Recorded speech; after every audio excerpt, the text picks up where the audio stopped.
one. And we're live. We're not really live, but we're on. Cheers first. Thank you, thank you. Thank you.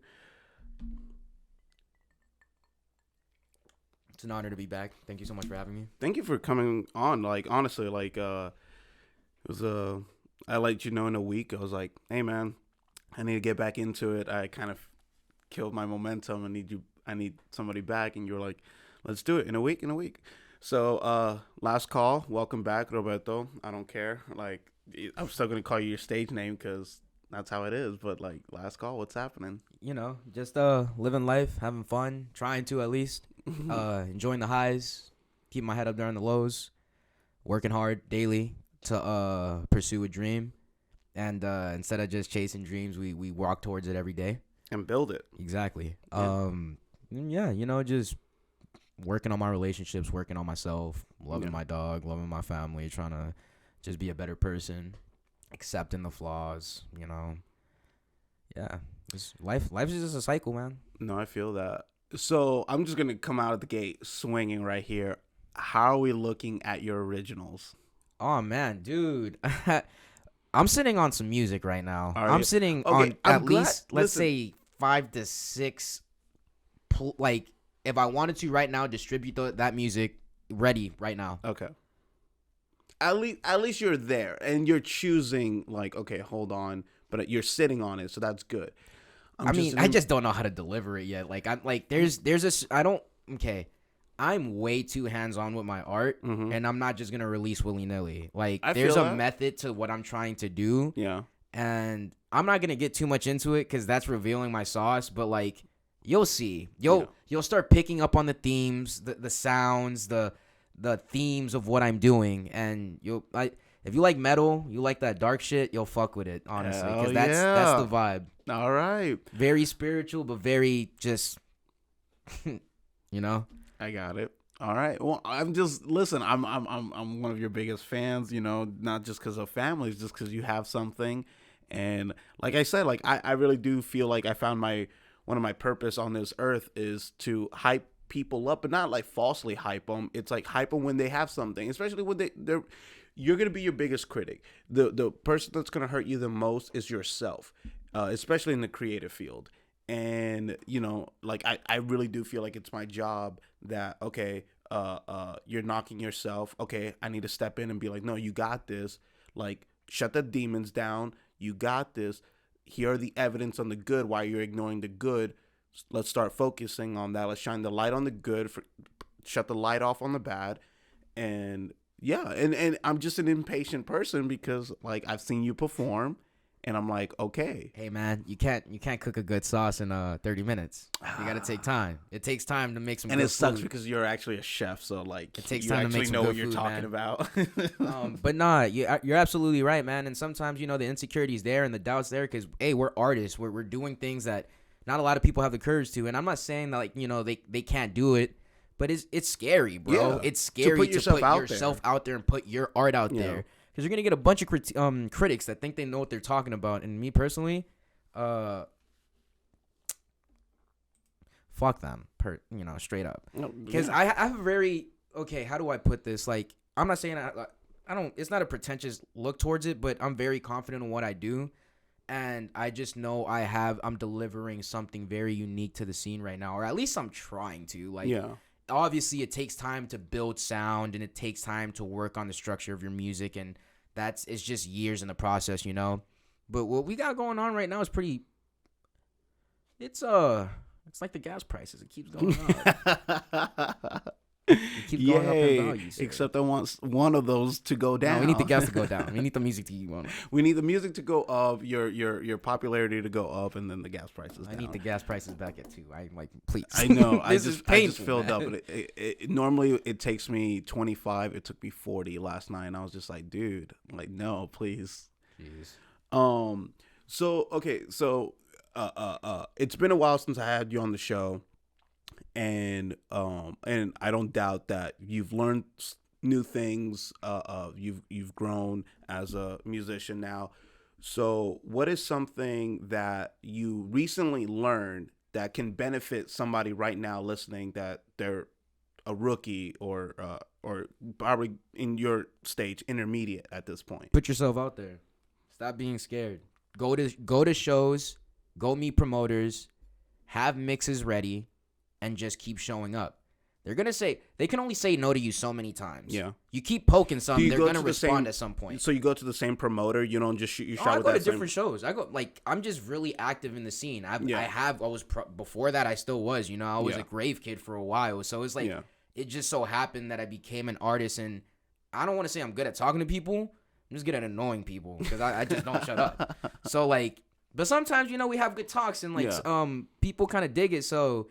A lot of the promoters are kind of like that, you just kind of talk to them like humans, show them what you got, and you gotta dig deep through those opening sets a lot, man, because hey, we all start somewhere, and I mean, till this day, I'm playing sets that are super late in the night, but you gotta sacrifice if you want to be an artist. That's it. If you really want that, you're gonna sacrifice everything to get that and achieve that. Yeah. If you want to be a champion, you got to envision that every single day and work towards it every single day. Yeah. No, it reminds me like back in the day. I mean, you could use this quote for just about anything. It's like, hey, how bad do you want X? So like say like, oh, how bad do you want to headline a show? It's like, oh, I want it that bad. Are you willing to play a 4 a.m. show? Oh, no, I don't want to play a 4 a.m. show. Then you don't want it that bad. You're shooting yourself in the foot. All right, then you don't want it. Yeah, I mean, I don't know, man. I'm so used to the grind and like going through continuous cycles, whether it be martial arts or, culinary arts and stuff like that, the things that I did before music. It's just a grind, and everything you've time. done in your life has been a grind. So it's any new pain isn't anything new. It's just another grind. Here's the way I see it, and this is why I envision my success so much. If I can make it to Bones from O'Charlie's, anything is possible. I mean, obviously, I had help, but the skill speaks for itself. The skill is what kept me there. The skills is what kept you there. Exactly. Yeah. The door was opened by you, but the skill kept me there. Mm-hmm. And, I look back at that a lot because that was a very massive accomplishment in my career, and it was humbling, and it was pretty dope because it just goes to show you, like, if you stick to it and you keep giving it everything, you'll get it. But you gotta wait, you gotta be patient, you do, and you gotta put in the work. Yeah, patience is so undervalued now with like a lot of the artists that I see in the scene. Like, everybody wants to be the headliner, everybody wants to do the massive opening set. It's just like, I get that. I feel that. But, like, why not do the chill opening set? Yeah. Or do the crazy closing set? Or everything else in between? Because everybody wants to rush to the top. Mm-hmm. Nobody enjoys the journey on the way. Nobody likes to smell the roses. And that's the best part. Yeah. I like to look at the flowers on the wall. You know what I mean? I like to stop and take pictures and put a good nice filter on it. Yeah. Like, I'm not in a rush to get to that location. I'm going to get there. You're going to get there. I'm putting 1 foot forward every single day. Yeah. So I know I'm going to get there. You haven't stopped moving. You haven't killed your momentum. You keep moving forward. No one can say like, oh, that you've gone back. No, you've always been growing. And I want to say also, I know I'm going to get there. But all of my homies are going to get there too. My collective, our collective. I'm sorry, it's not mine. It's our collective. Mine is a little, egotistical. It's our collective. It's all right, calm down there. Even though I was one of the founders, everybody has a say. We're all equals. Good, and we all put in the work the same way. So it's our collective. You know what I mean? Mm-hmm. And I've met your team. Like, they're some of the youngest, brightest talents in Atlanta. Like, very unique flows, very charismatic, just crowd controlling, and high energy people. Yeah. Like, they're really dope. They're all gonna make it too, because they do the same thing I do. They believe in themselves, they manifest, and they keep putting 1 foot forward every single day. I tell them all the time, don't be upset, don't get discouraged. You guys are tracking it by miles, but you done been moving inches for weeks now. Yeah. What about accountability? Do you guys a strong accountability? Yes, very strong. Hey, are you in your DAW, which is, your digital audio workstation? It's what you call, your musical software. That's what you do use, to create music. Or have you been using your DAW? Have you been mixing? Have you been sending out emails to these promoters? What have you been doing for your socials, which is a really big thing. We get on each other about that the most. Because in this day and age, You know, I'm personally, if I could delete all my stuff, I would, because I could care less. But TikTok is one of the most advantageous, like, social media platforms ever. If you get a viral song on TikTok, you're good, man. Oh yeah. Labels will pick up your music left and right. Yeah. Same thing with, like, I don't want to say with Insta and all that, but like, it's just certain socials have certain things that they do for you. You know what I mean? Yeah. And no, we all just hold each other very accountable, and we keep pushing forward with our content, making sure everybody's consistent with the music that they're putting out, and just everything in general, their branding, merchandising, all of that. Yeah. No, I saw that especially with when you, Alan, and I and Checkley, we went out to Taco Mac, and then Alan was like, you know what, I feel like posting this video that I've been holding, and just from sitting there, and then in the span of 30 minutes, it already had like 800 views, and we were just like, whoa, holy crap. So I can only imagine, you putting out a mix of music that, you know, gets a lot of views, and it's like, oh, hey, we need to sign. Yeah, I wish. Yeah. Alan's gonna get more views because he has funnier videos. Real random. Did you? Huh? Can I curse? Yeah. That man has funnier fucking videos than me, man. It's fucking bullshit. But now that I got it out of my chest, yeah. But no, dude, I wish I got the attention that this man gets. He's just funny. Yeah, no. I saw Victor's on Instagram where they went to that bar in Liverpool versus I don't know who, and then he was just like, Liverpool sucks. I'm just like, dude, you're gonna get killed. Like, out of pocket. Like, that man's crazy. I love him. That's the boys. I need to hang out with him more. I need to feel a sense of danger. They are danger. Yeah, I need all of us together is just a weapon of mass destruction. It's not good for anybody. I need to be around that. A bunch of belligerent young men that grew up together, just drinking and being ridiculous for no reason. I was literally normally I skip other people's shit. Victor's, I was actually watching it throughout the whole thing. I was like, oh my god, like something bad is just gonna happen. Like, oh yeah, for sure. It was actually entertaining. But yeah, okay. So going back when I said like, okay, what's something that you've learned, and you said like, you know, shoot your shot, put yourself out there. So I'm guessing you've done that before, but like, are you starting to understand that you did it recently to the point where it's like, oh, hey, I'm not just saying put yourself out there. Here's why. Yes. I've been getting, and I'm blessed to say this, we've been getting a lot of recognition from a lot of the promoters in the city because of the way that we've been going about, you know, putting ourselves out there. It's very natural. It's not forced. You know, if the promoter doesn't like our sound, we have 12 other artists that play a range of music, and they'll pick one of them up. And we're not selfish with the shows. Like, literally, like, if somebody hasn't been in the rotation in a minute, somebody will be quick to give it up and be like, you got it this one, and then it just keeps going like that. But yeah, by us putting ourselves out there is the reason why we just continuously keep getting booked, because now the promoters know us, know what we can do, know that we bring a lot more to the table now because of the collective. And I don't know, man, it's crazy. Like, it's crazy for like a year ago. Man, it's June right now. Tomorrow, June 1st. It's May. Last year, around March, was my first show ever in the city. Now I go in the city and people know our names, and it's just kind of mind blowing. And it's just like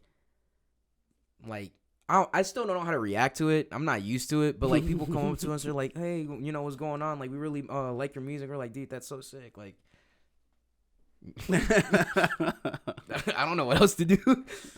I'm just like, dude, I'm just like you, man. I'm just a rave kid that you know, the only difference between me and you is I just pursued it. I loved it enough, and I was just like, man, fuck it, I'm down. Go. I love it, man. It really does bring a smile to my face when I say that. Especially because like you're not. How do I say this? Like it is that quote. You're humble enough to not get carried away, but you know your value. So you're in that good, sweet spot, where you have those fans recognition and it's great, but you don't let that, tarnish you. You're not like, oh, okay, I made it kind of thing. It's like, you still have work to do. You haven't won the championship yet. Yeah. So what is there to celebrate? Do you have, even though we're not near the end of the year, do you have like kind of like okay, I want to try to accomplish this in 2022? I want 2 main stage sets. What does that mean? So main stage just means that you're playing the main card of artists on the main stage. Okay. Like you're getting all the visuals, all the lights, and all of that. I want to do 2 main stage sets. I want to put out this EP, 4-track EP. I have like 3 or 4 collabs in the works with different artists from like around the country. Nice. And a couple singles. Like I just released one. I'm about to distribute it on all platforms. Yes, please. I just been waiting. It's literally a Game of Thrones one too. Like it's a Game of Thrones reference song. Damn it. It's metal as fuck. Man. I mean, I'm still gonna get it. It's pretty dope. But yeah, those so musically, those are my goals. Yeah, I mean, and then get everybody else there too. Like, you know, get people to start putting out original music, get them to main stage shows. I want to try to play a festival this year, even if it's a local one. Are there like since I'm still very new to this, like I haven't even scratched the surface. Is there some here in Atlanta? Like I've never heard of it, because every time I see your story, you're always going to like either Tennessee, Florida, or somewhere, and I'm like local ones, like local festivals. Like, are there? Imagine is one of them. I will never be there because I just think it's dumb. The way I see it, and people can disagree with me. I don't really care. If I'm paying that much money to go to a festival, I'm not camping in Georgia. I'm going to another state to go experience a festival that's not near me. Yeah. You know? I just didn't think there was any in Georgia. Like there's a lot. So Imagine is like tier 1.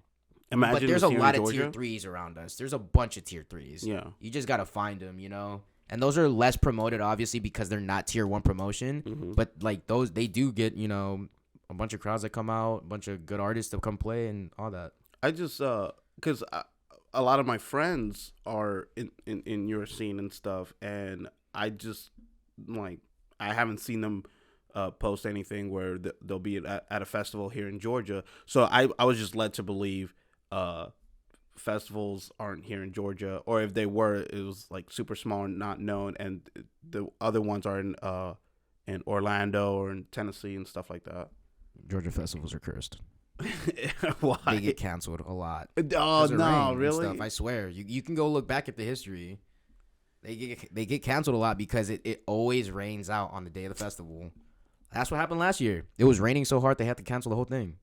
And how long are festivals? They're usually like a weekend, right? 3-4 day. Yeah. Usually we do 4 because, you know. I mean, why? Exactly. Like I said, we're paying all that money. I'm getting my money's worth out of this festival. Damn. So it usually always gets rained out. Wow, fun. I didn't know. Hopefully not this year, but I mean, I don't care. I'm not going to Imagine anyways. However, I did, since they canceled Imagine last year, there was 20,000 people in Atlanta, and I got to play like 2 or 3 shows because of that. Like promoters were like reaching out left and right, like, "Hey, we need artists. We're trying to book these cards right now to get all these people to come through." I was like, "Yo, give me like 7." We did 3, but it was sick. Like, it was pretty fun seeing a bunch of different new faces. Even if it was like 5 or 10 people, that's what people don't realize. You don't have to play for thousands and thousands of people. If I could get 10 people, 15 people rocking, like all in, like they're all like, "Wow, this guy's going crazy." I did my job. Because not everybody's going to like your music. But if 15 people within that room in an intimate setting love what you're doing something right. I agree. Yeah, because like at that point, it is definitely quality over quantity, and it's not even like that cop out. Like, oh, that you're only aiming. Like if you're in a room of 100 people and only 15 are really liking it. No, like you as an artist, you want to try to please the majority of the room. You as an artist, again, you're your biggest critic. You're gonna go home and you're gonna be like, okay, listen, great that those 15 people liked it, but like I do got some work to do because that's just unacceptable. I'm the problem, not them. And then you do got to work on it. But like, yeah, if you're in a small venue and it's only 15 people and they're all rocking it, that's a 100% success rate. Absolutely. Like right there. Like, yep. Yeah. And like, yeah, don't get me wrong. People, it looks better. Like, oh, you're playing in this huge venue. It's thousands of people. All right, great. But like start like you said, like going back to it, you got to start appreciating the journey, the roses. Appreciate those small venue. Rock out that small venue. You have no excuse in a way to not see that as a challenge because yeah, not everybody's gonna like your music. Who's to say that a small venue of those 15 people are even gonna like your music? They might not. So yeah, I like your mindset. I like the way you put it. But a good DJ is gonna be a good DJ. Mm-hmm. So they're gonna like my music. Yeah, because I DJ. I don't just play dubstep. I DJ. Yeah. I just want to throw that out there. Okay, so like just to get this on record, because I was trying to promote you yesterday, and like I didn't know what to say too much, but like I was still hyping you up. So if somebody comes up to you, yeah, you're a DJ, but like if somebody comes up to you, like you're talking to a promoter or whatever, and they say, like, what do you play? How do you respond to that? Bass music. Like straight up? Yeah, because dubstep is too like vague. It's dubstep. Yeah. I play bass, and bass is the umbrella term of like all of that. It's a massive mixture of all of it, you know, because I don't just stick to one style or free flow through a lot of it. Is bass something specific? Because I've heard other terms. I've heard bass. I mean, I call it bass music because that's what's emphasized within this music, the bass, you know. So dubstep, rhythm, freeform, experimental, all of that, it like emphasizes the bass. Yeah. I'm a house DJ too, but honestly, if you were to hit me up, I probably wouldn't take it because it's just not my brand, and I've told everybody in my collective that they should stand by their brand regardless. Yeah. Because if I do great on this house set, they're gonna want me to do it again, and I'm not a house DJ. Like, I love house music and I love playing it, but that's not where I see my future. Not at least right now, you know. Maybe later down the road I could start a side project, but I'm trying to create something for myself right now, so I have to stick to that. Speaking of brand, okay, how do you find your brand? Is it something simple as you grew up listening to an artist and you almost kind of want to imitate them in a way? Like for me, for example, like I love Linkin Park, and it, like when I was young, I was like, oh man, I would love to be in a rock band and kind of be like Linkin Park, except, you know, still be different, be unique, but like I would like to be like Linkin Park. Not like, oh man, I like Linkin Park, so I'm gonna try to be a rapper like Drake. Like something different like that. I mean, fuck it. I mean, it ain't nothing wrong with Drake. I'm just saying, like, Checkley would shoot me. But what I'm saying is, so how do you find how do you find your sound, or do like you just your vibe, your aesthetic? Yeah, dude, that's a great question. I'm not forcing it. It's coming naturally to me, and I've just like come to terms with I listen to the music that I make a lot. I try to find the themes in it, and I've just found out that I like go for darker themes all the time. And that just comes from all the metal music that I used to listen to, all the emo rap that I listened to. And I felt I liked it. And I was just like, I don't know, maybe I should keep going with this. And then on this recent drop, shout out the homie Anthony Costa. He's our visual and graphic designer on the team. I sent him my song. I was like, hey man, could you help me out with the like a visualizer for the you know, as a reel for Instagram and all that and TikTok? He was like, yeah, I got you. And he was like, do you have anything in mind? And I was like, no, just make that shit dark themes. And then he was just like, that's it. And I'm like, you're the artist, man. Do your job. Like, I'm not going to tell you how to do your job. And then I don't know if you've seen it, but shit was pretty cool, man. Yeah. I saw a little teaser of it. But like, yeah, you know, that's what I'm going for. It's, I don't know. Like one of my biggest musical inspirations in this world is Slipknot. Yeah. I idolize them. And I guess I kind of go with that, but like I also understand that my music has a very strong hip hop element to it, you know, and like with the bass music, so it's kind of his own thing. I don't know. I mean, again, take my word for a grain of salt. Like I'm still a rookie at this. I feel like the rave crowd. Now, don't get me wrong. Like you did introduce me to metal. I guess metal dubstep, metal EDM, and all that.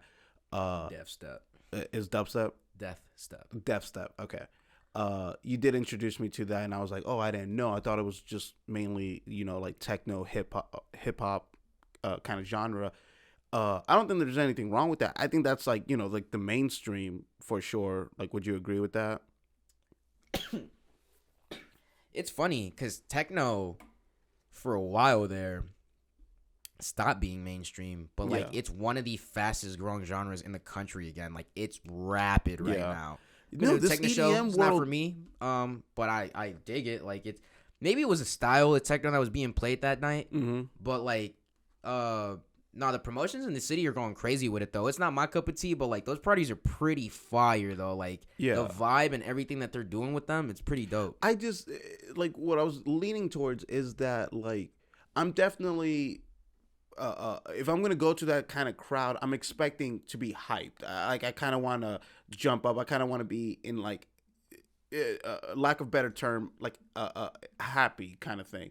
Like don't get me wrong, I love my dark. Don't get me wrong, but like my dark is uh uh uh it's almost exclusive to like when I'm working out, when I'm in my feelings, or sometimes when I'm in with a crowd and we're all sharing it and it's a happy dark because like you're around all these people and you're sharing your love for the music, the love for the artist. But for the vast majority, I would say that I just want to get hyped. Like I want to be like, yeah, whatever, happy. That's all I'm saying. Again, don't take my words seriously. I'm just shitballing here. Heard. But yeah, like so going back to finding your sound, what's give it a little specific. Like when you were in your musical journey in the very beginning, were you like, oh, let me try to see if I can scratch dubstep or techno, and then you found bass and you were like, I like this better. I'm better with this. I guess it was just my mentor at the time was we all like EDM. So he taught me how to download music and utilize the music within that DJing software. So that's kind of how I went about it. And then I taught myself open format just for like side gigs at restaurants and weddings and stuff like that. It's not, they're very different. Both of them are very different. You got to know how to finesse both of them, honestly.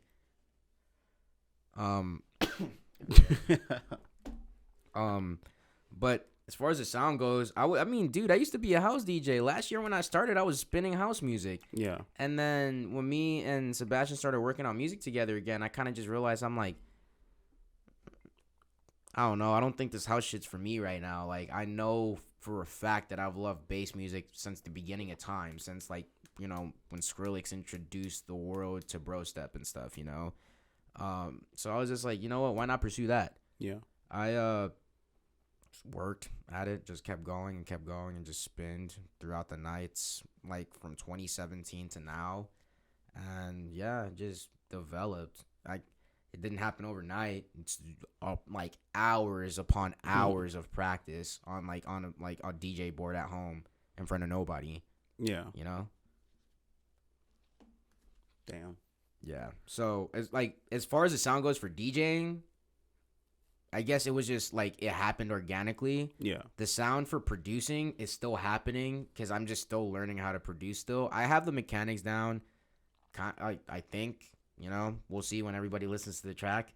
But I'm still working really hard as to figuring out what my sound is and just like constantly breaking the barrier of how like I can layer my drums or make my sub bass sound louder or just, you know, make these leads and melodies just really pop out, you know, outside of everything else. I know those are really technical terms, but no, I mean, it's not necessarily for me as well as also for the audience, because somebody who knows what you're saying is going to be like, oh yeah, no, I get that. So I have seen you work, like you're constantly working like every day on some new sound. I'll be realistic with you. It's not every day. I definitely do take breaks. I'm a very firm believer in don't force yourself to write. Like if I get behind if I get in my studio and I'm forcing myself to write music, close my laptop,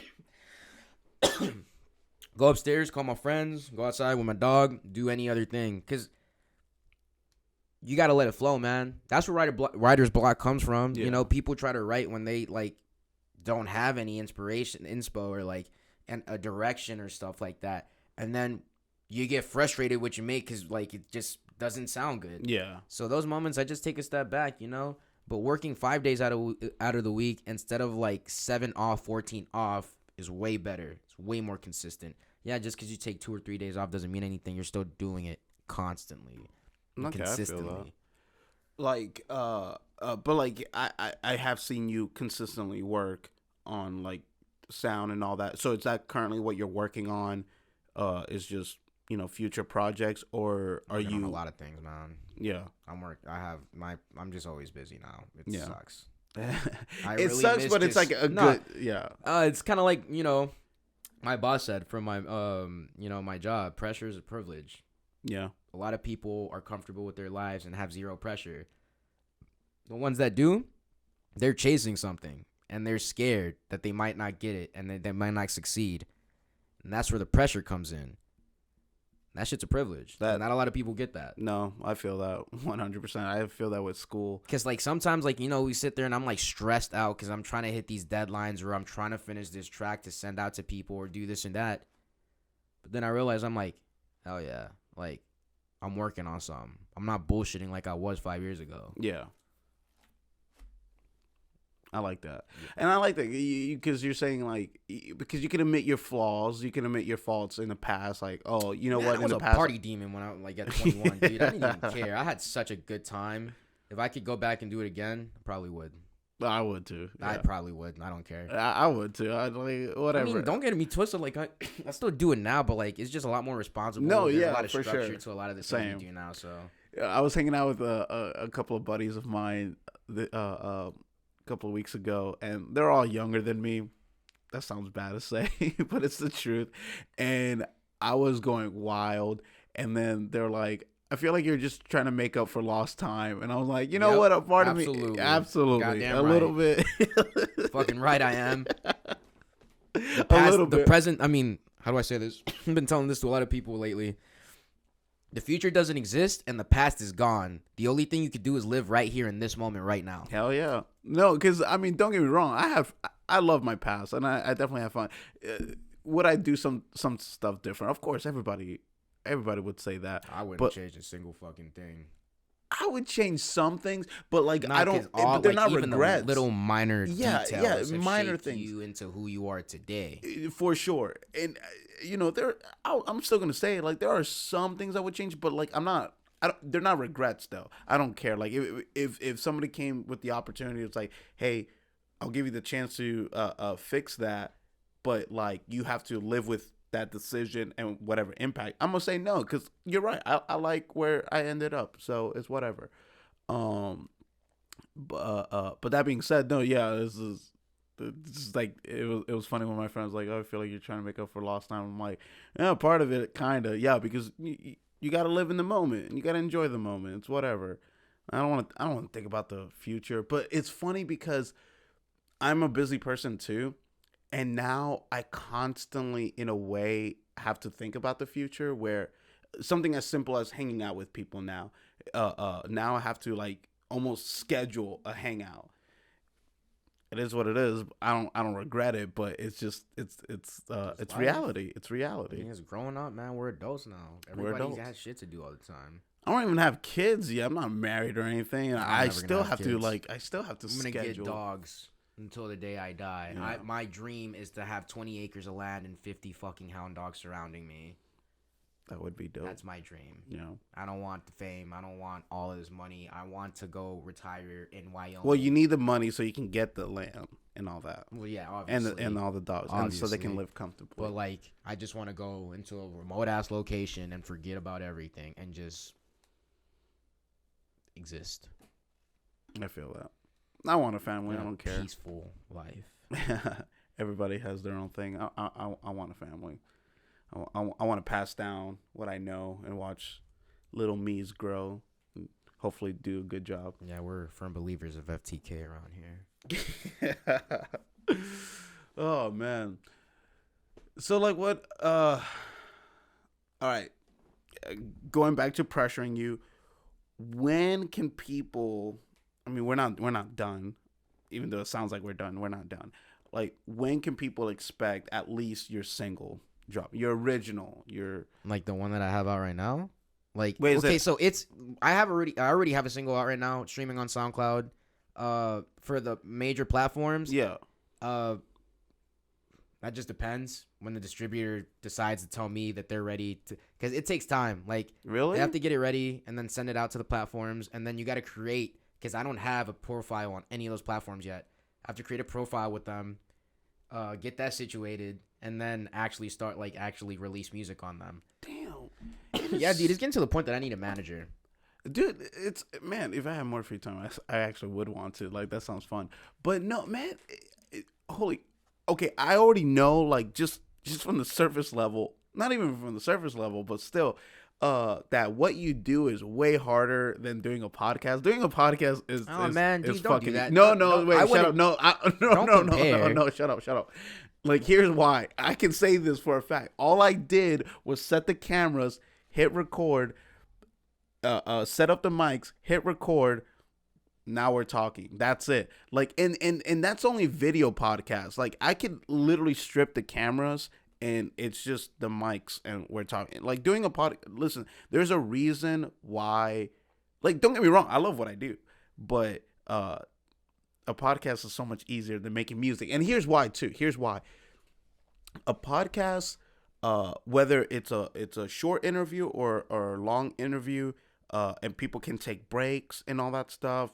People can start the episode for 10 minutes and come back to it whenever they want. But music, you have to grab somebody within like 10 seconds. People are so quick to judge music than a podcast. A podcast, a lot of people put it on background until it grabs their attention. But music, you got to grab them within like 10 seconds, especially for me, because then they'll play a song. This doesn't grab you in like 10 seconds. You're like, all right, this is not my music. But maybe the song gets better in 30 seconds in, but you judged it too quickly.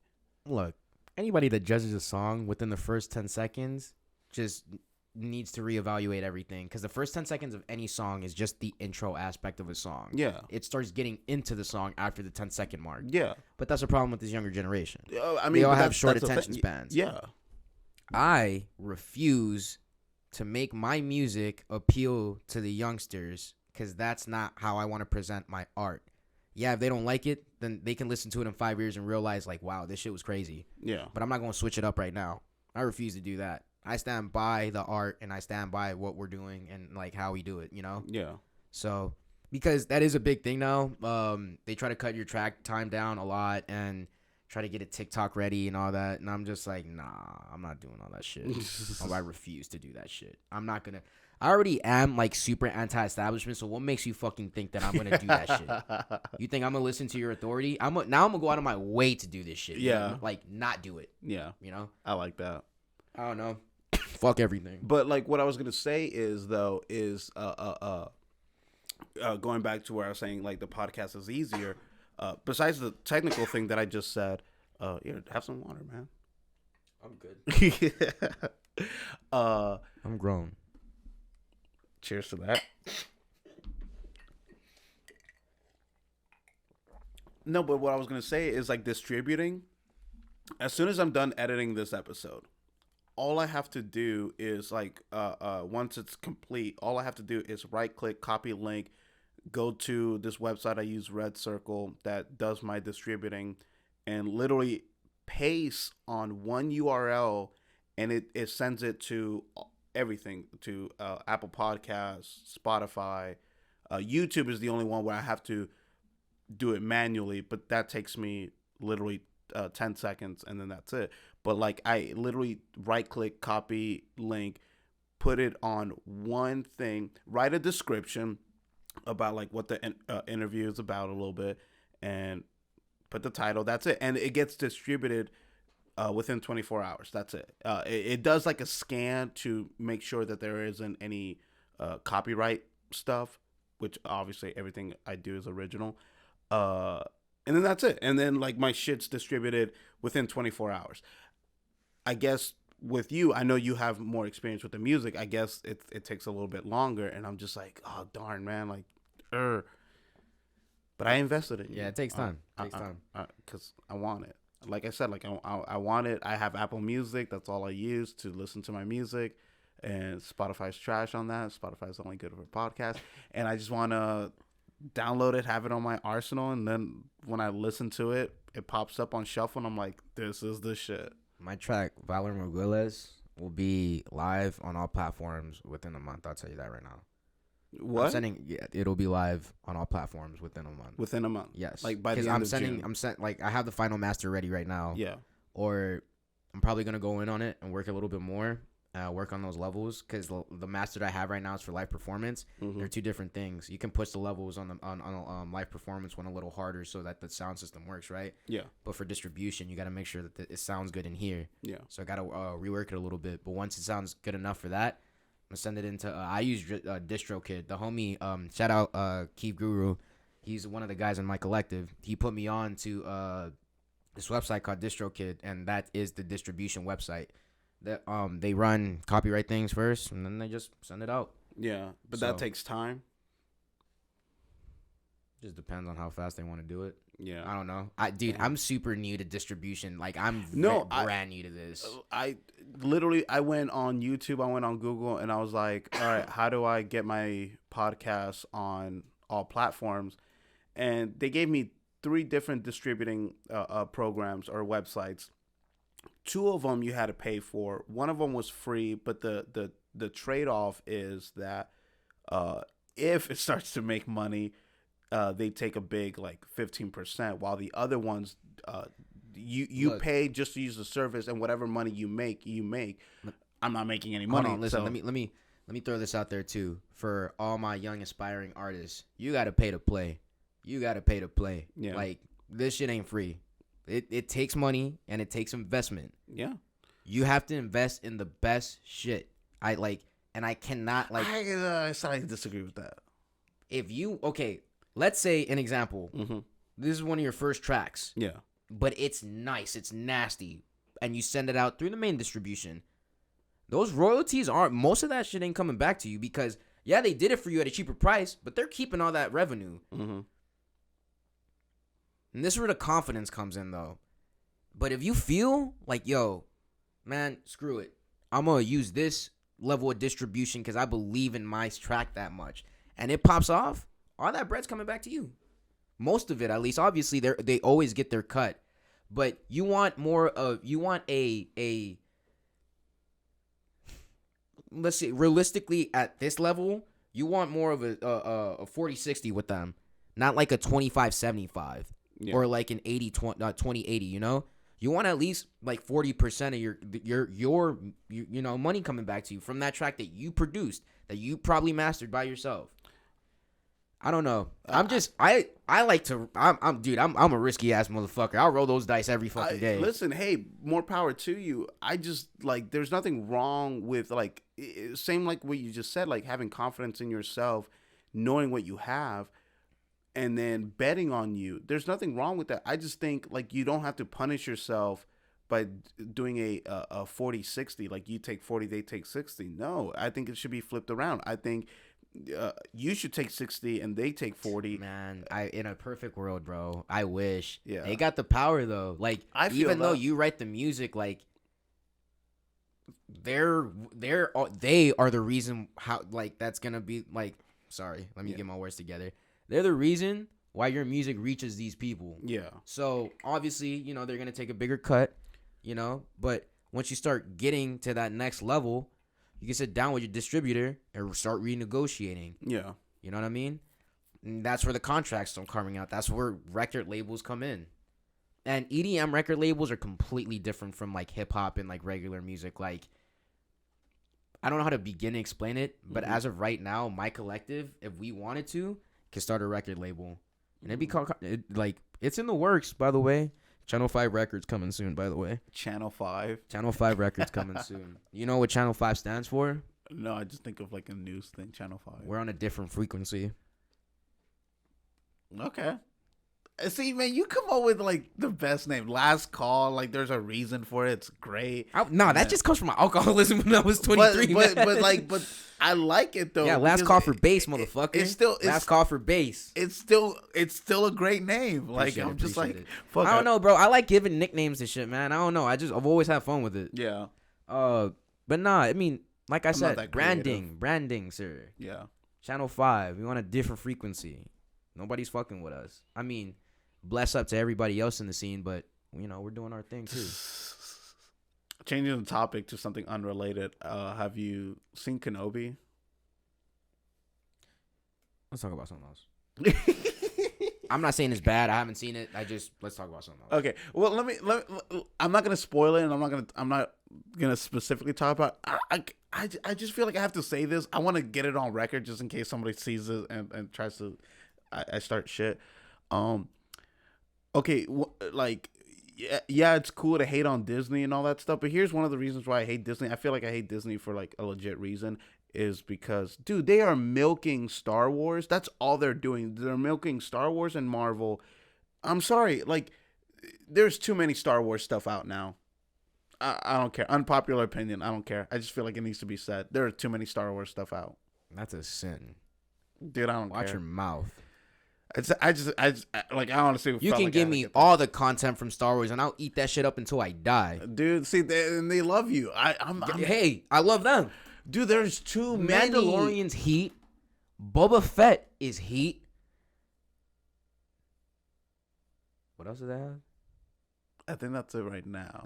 They're both fire. Kenobi and it's out now. They're both fire shows. Mandalorian is genuinely what everybody ever wanted. I haven't seen season 2 yet. Oh, it's so good. It's way better than first season. That's insane. Way better. I can see that. Like, so the story arcs in that, like, whoever the writer is for that show, somebody give this man an award because he's really writing some good stuff. That show shitted on the newest 3 movies. Oh yeah, that's easy to do. That's a layup. God, I still like episode 7 in a way. I will defend it a little bit, but it's whatever. It's not that great. It's just a guilty pleasure. 8 and 9 are trash, complete trash. Yeah, I don't know, man. I just think there's too many Star Wars stuff, and I just kind of wanted to vent on it a little bit. But that's it. That was it. That was my attempt to kill the dead air, and now we're going back to it. But no, this actually popped in to me right now.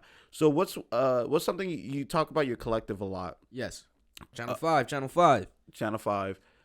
Honestly, you kept saying collective. I literally thought like the name was collective, which I think would have sounded. I think like collective sounds so bad. I'm gonna start one, and we're gonna take collective. So it's all collective means is just a team of us, but like we come together. We literally just come together and do the same shit. That's it. Yeah.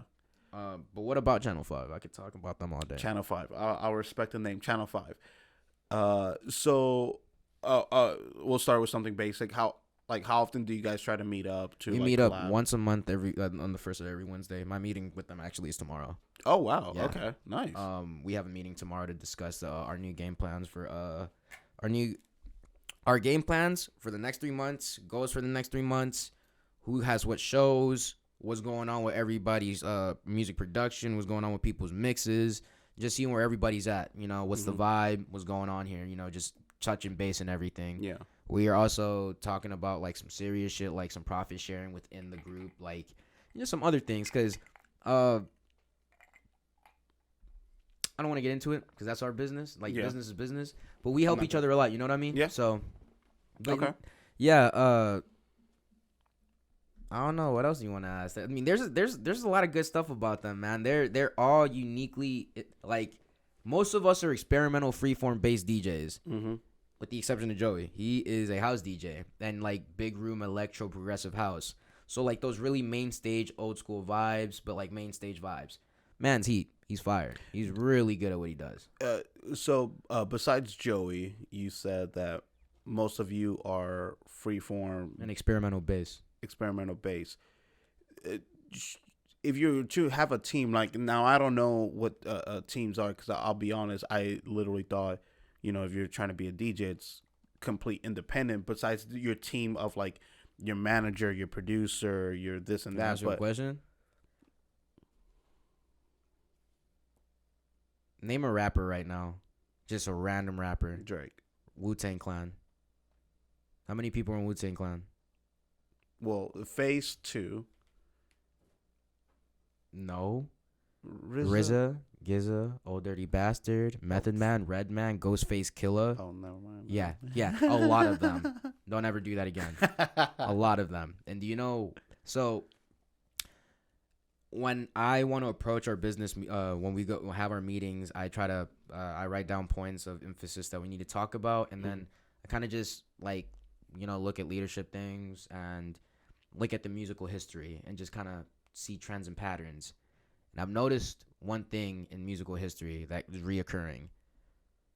Most of these artists that join a collective or get like become a group. I'm just saying this through hip hop because I watch a lot of hip hop evolution for inspiration. Wu-Tang Clan, Odd Future, A$AP Mob, all those guys. They're all individually talented, like individually just nasty rappers and great artists. And they know that, but they came together still and made something special and different. And that's why those names, because they came together and did that as a team. And obviously they pursued individual contracts and stuff, but they still did that as a team and they still fuck with each other. Okay. And if you think about it, you take one stick and bend it, it's going to break. You take 5 or 6 and try to bend them, you're not going to break them. Strength in numbers. Same thing with this. There's a science to this, man, low key. Yeah, no, I'm not critiquing that. I was just saying that you mentioned that Joey is the one that does a different sound, yet you have other people who do the same sound.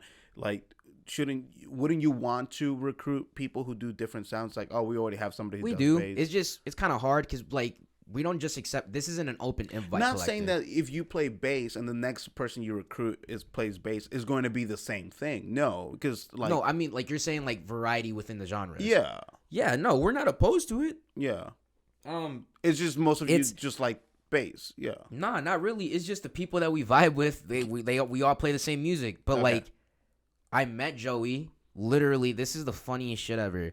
I never respond to post on Camp ATL or ATL EDM, those Facebook pages.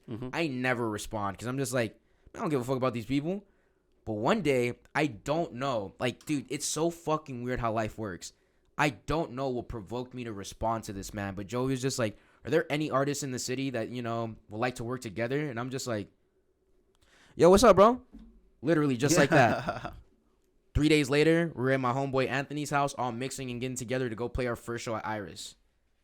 And then that's right there. That one takeover is what...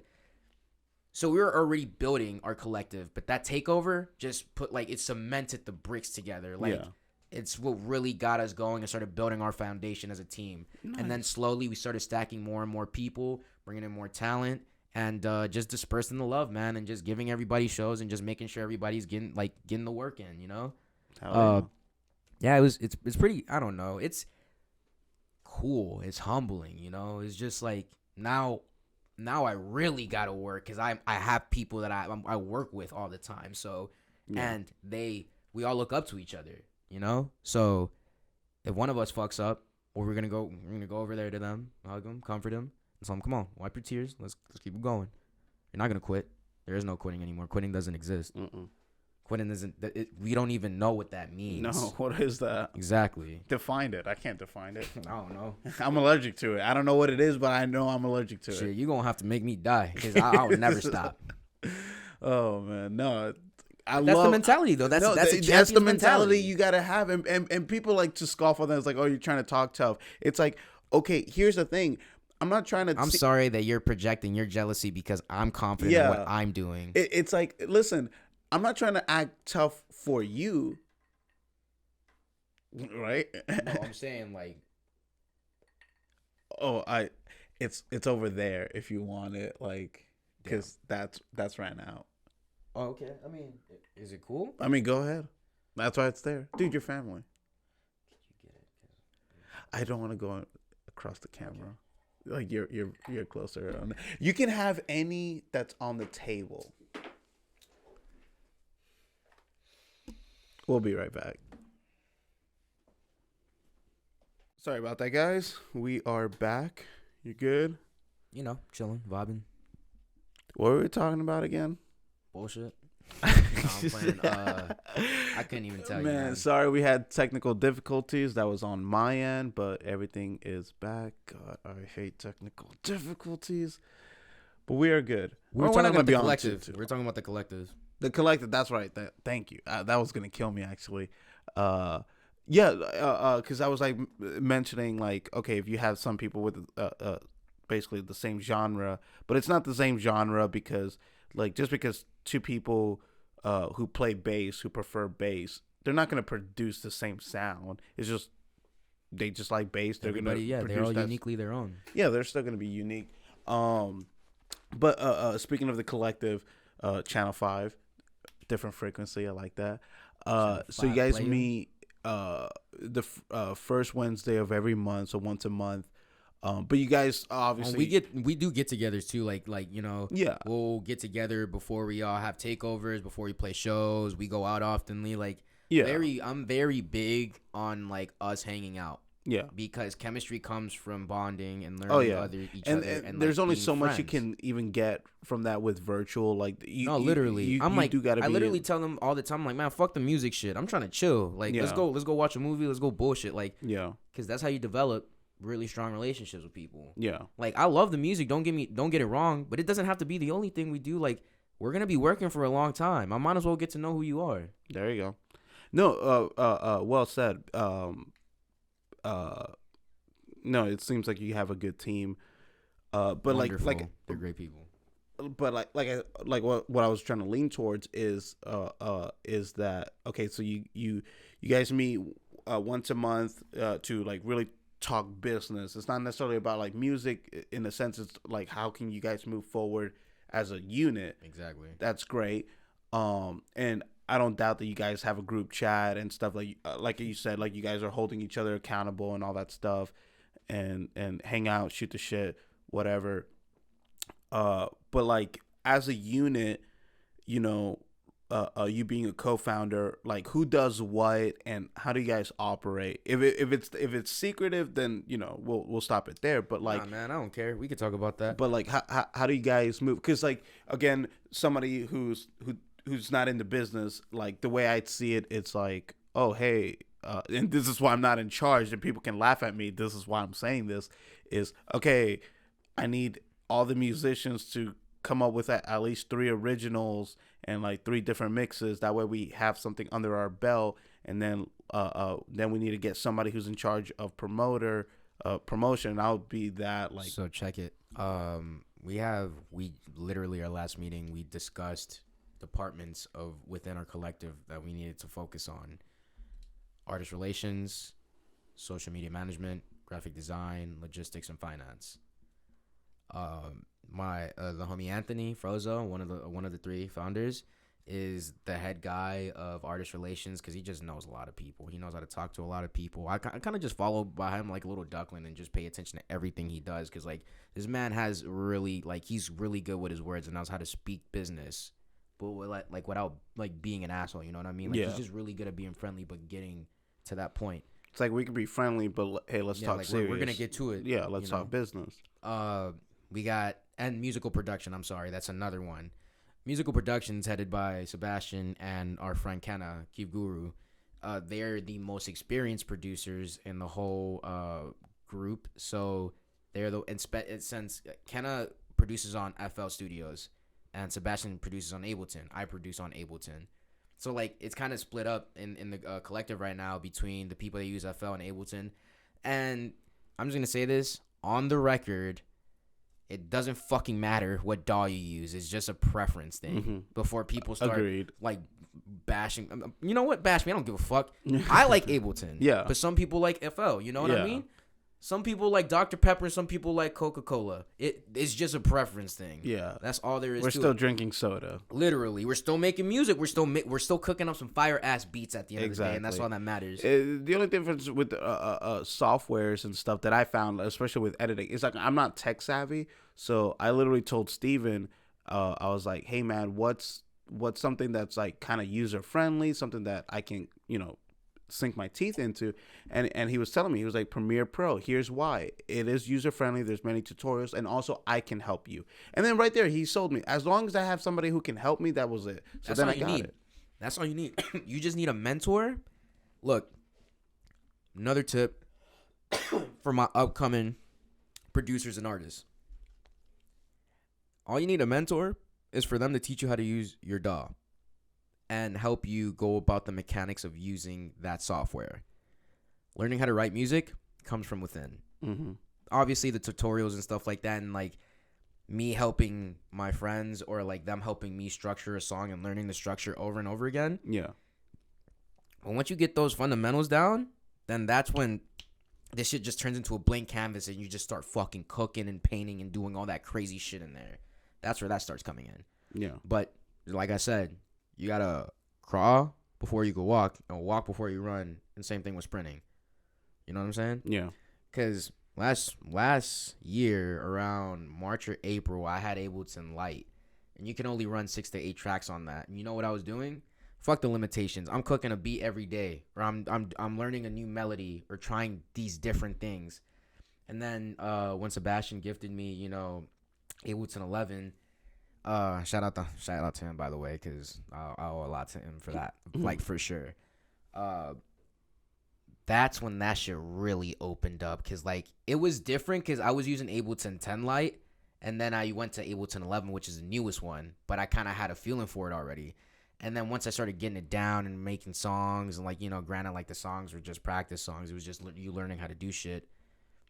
At one point, I just saw the breakthrough, and like shit just started really getting into it, because like I started like caring less and experimenting more with all the things that it has to offer, you know, because Ableton is a very creative DAW. So yeah, man, what I'm trying to get at with that, because I just went rambling, is you just need a mentor. It's a like, and that's in life, you know, having a mentor too will get you a long way. Shit, I think about Mike from back in fucking Old Charlie's all the time. I was just thinking about him the other day, man. No. That's how influential mentors are. Yeah. You never forget about them, especially if they touched your heart like that. You'll never forget about them. Especially if they taught you something that you're gonna use frequently. You never know. Like the homie Kevin, my DJ. Shout out to the homie Kevin for real. I still talk to him till this day. We go chop it up. We go to festivals together. We hang out and just watch TV and all that, because I show him a lot of love for him, like showing me this world. Yeah. And I always show him love. Yeah, because he was always the one has that a guest list introduced with that me. to you. He always has drinks with me. Everything. Like, the Yeah. farther we go is the farther he's coming with us, because he's the one that put us on. So Yeah. yeah. Something I've always wondered too is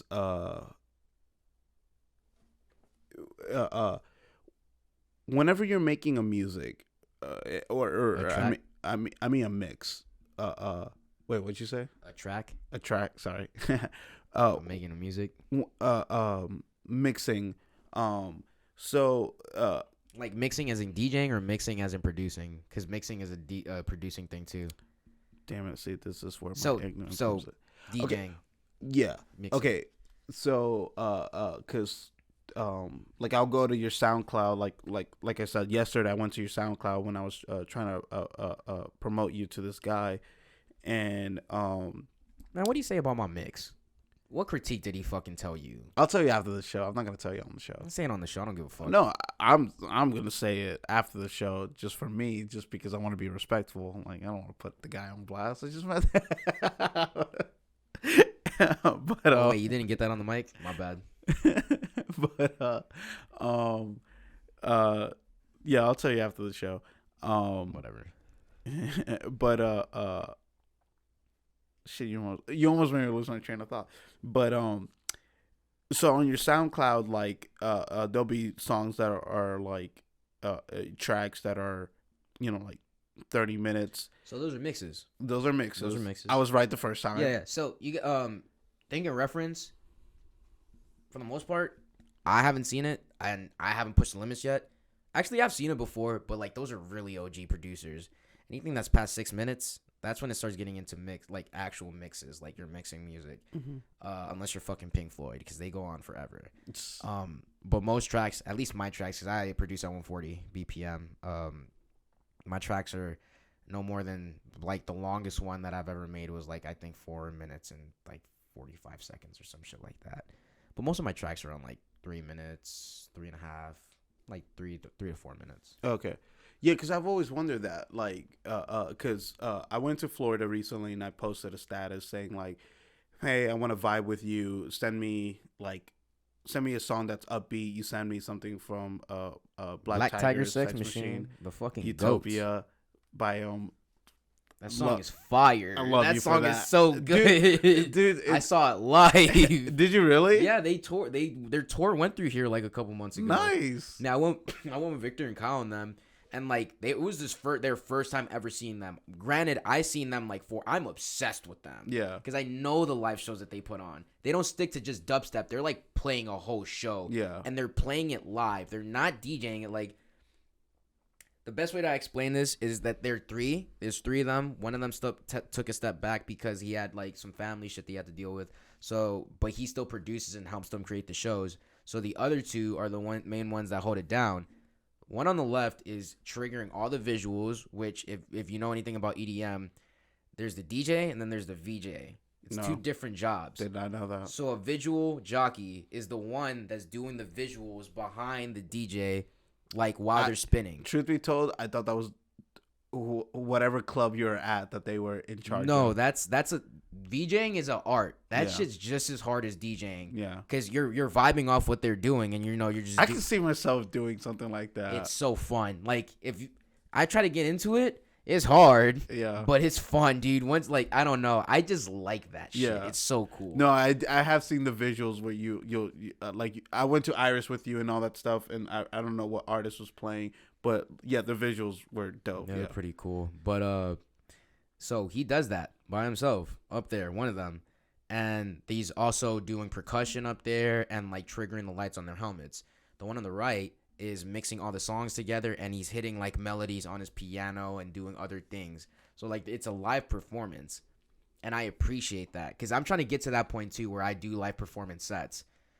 That shit's not easy though. That shit's harder than DJing, man. Because you're literally a musician. You're using electronic instruments to like put on a show. Yeah, and it's hard. Yeah. It's doable. It's doable. It's hard. It's doable.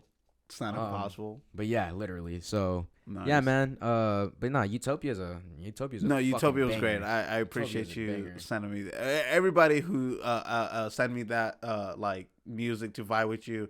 I really do appreciate it. Like I really did. Like on my road trip when your song came up, I thought about you and I was like, all right, here we go. Am I gonna vibe? All right, I did, and it was Utopia. Utopia, I played several times. I love it. Like it's great. I didn't even send you a dubstep song. That was more like an electro bass house song. I loved it, but yeah, no, you sent me whatever. Like you said vibe with me, so I sent you a vibe. I didn't send you a banger. Yeah. No, I definitely vibed with you. It was great.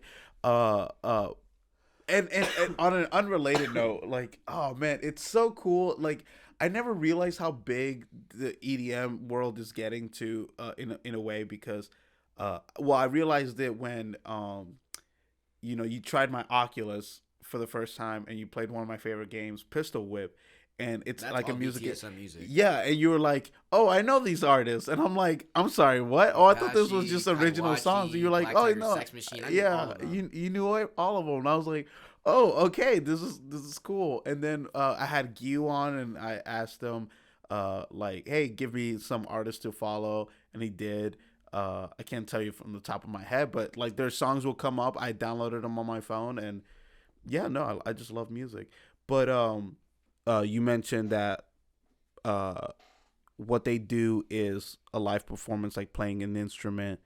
So they're not playing their set. They're not playing. They are. It's their music, but they're doing it like it's like they're creating it for the first time on stage, kind of thing. It's so there's the intricacy that goes behind these live performance sets, or like it's hard to explain, man. Yeah. They I literally just have to sit down with you and show you how they do it, because I don't know how to explain it. So like, what's the difference between what you do is what I'm trying to get at. I'm just spinning live. I'm spinning on CDJs. So they're not spinning? No. I mean, they technically are, because they still have some. Yeah. But that's not what it revolves around. Like, oh, okay. It's like a whole experience. It's different. You just gotta watch some videos, dude. They're wild. Oh, okay. No, now I remember what I was trying to say. Is okay, so like some of your SoundClouds, like they'll go off for like like 30 minutes, which is not bad, but then you said like, oh, most of them are like 3 or 4 minutes. So what's the 30 minutes ones? Are those just a playlist? Those are mixes. But like what? But you said there are other mixes that are like 3-4 minutes. No, Like I said, those are tracks. Like that's a song. Sorry. Songs usually are from 3 to 6 minutes, 2.5 minutes to 6 minutes. It just depends. And then most of the time, anything after 6 minutes is when it starts becoming a mix. Okay. Because you're using other people's songs that aren't yours. Yeah. Unless you're going 10 minutes on a song, which I don't think I've seen yet. So now, how hard is it? Like going back to mixes, how hard is it?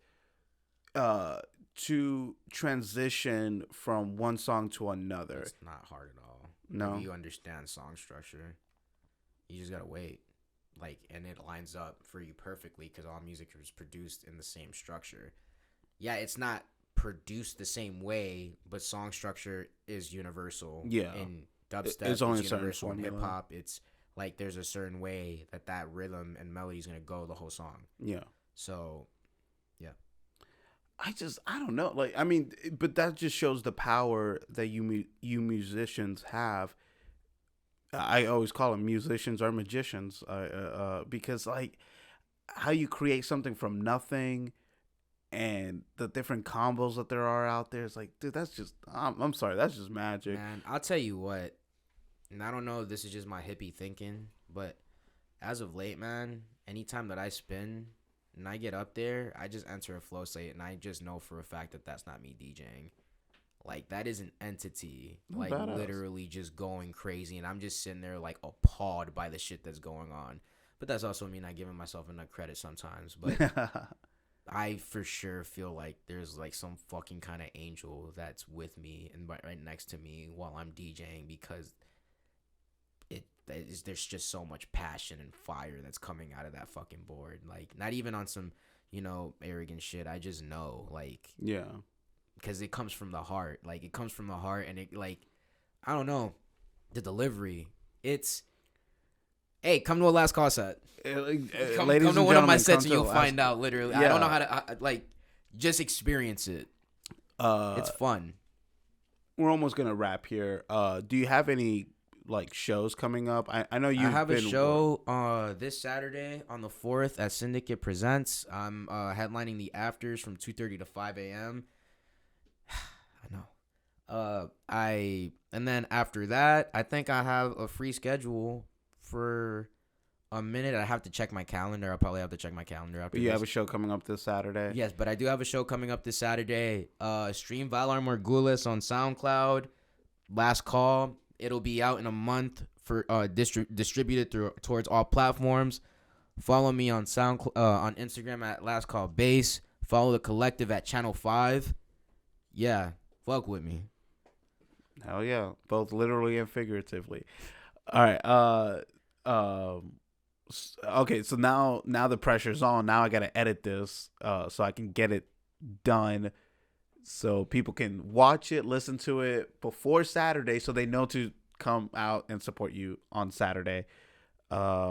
Shit, just come out and have fun. You don't even have to come watch my set. I would love for you to come watch my set. Come watch your set. No, fuck that. I'll tell people, come watch your set. The fuck you mean? Fuck all that.